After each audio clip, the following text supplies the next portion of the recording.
All right, ecology video number 3, video diary. We're looking at climate change and how that will impact resource gathering of autotrophs, decomposers, parasites, predators, and grazers. So your autotrophs are your plants and algae that utilize solar radiation for their energy. They absorb solar radiation and transfer that into cellular energy for cellular growth. So if we look at them and we look at solar radiation, if there's a higher abundance of solar radiation coming down that they can't absorb, or there's extra long summers and droughts where your water is going to be lower, then your autotrophs are going to struggle. If there's not enough water to take in, if there's too much sunlight, so they're wilting and dying off, you're just going to lower the number of autotrophs in an area. This then will piggyback onto the grazers. The grazers will have to struggle to find food because you have die-offs of the autotrophs.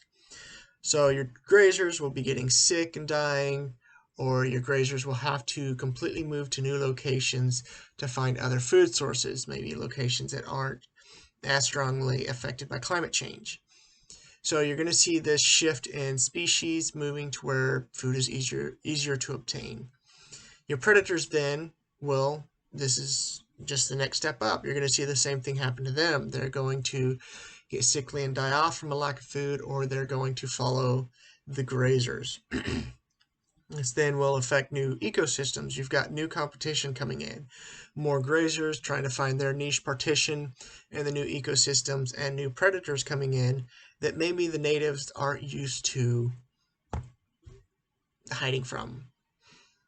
So you can see this entire shift happening to where they're going to continue go to where the food is, and you will most likely see that that new area will struggle because it will not be able to handle the influx of the creatures coming in. It's been surviving with what was there, but now if we have a new species come in, it will struggle. You'll see the species outcompete each other. I'm trying to think of the owls on the East Coast. I can't remember if it was a screech owl and the northern screech owl or something like that, where California had the owl along the coast, and the other owl migrated over that way, and it was a natural phenomenon. The owl just slowly moved that way, following a food source or something. And once it got to the same area as this native owl, the native owl was outcompeted by this owl moving in.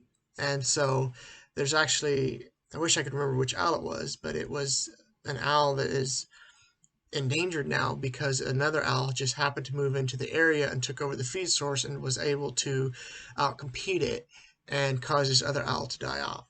So this is kind of what I see happening with climate change, is that you're going to see an adjustment of resources to balance out what's happening in the climate, and most times you'll see less resources, which will cause more competition happening. So your parasites then, the example you used in class was the ticks. Ticks are supposed to die off in winter. If you have mild winters, your ticks aren't dying off, so you see a more abundance of ticks that are attaching themselves to the moose, and the moose are getting sick and dying from it.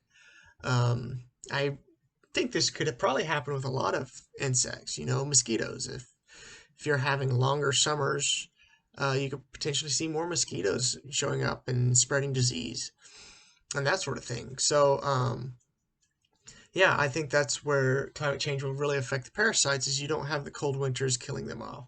And lastly, your decomposers. Warmer weather already affects decomposition in the climate. So your plastics and other things that already are slowed down or don't decompose well, your warm weather will make it take even longer.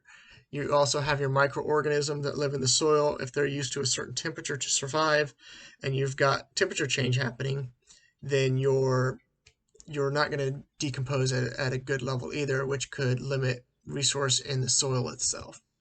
So yeah, that is just my thoughts on climate change and how climate change will affect resource acquisition. Thank you.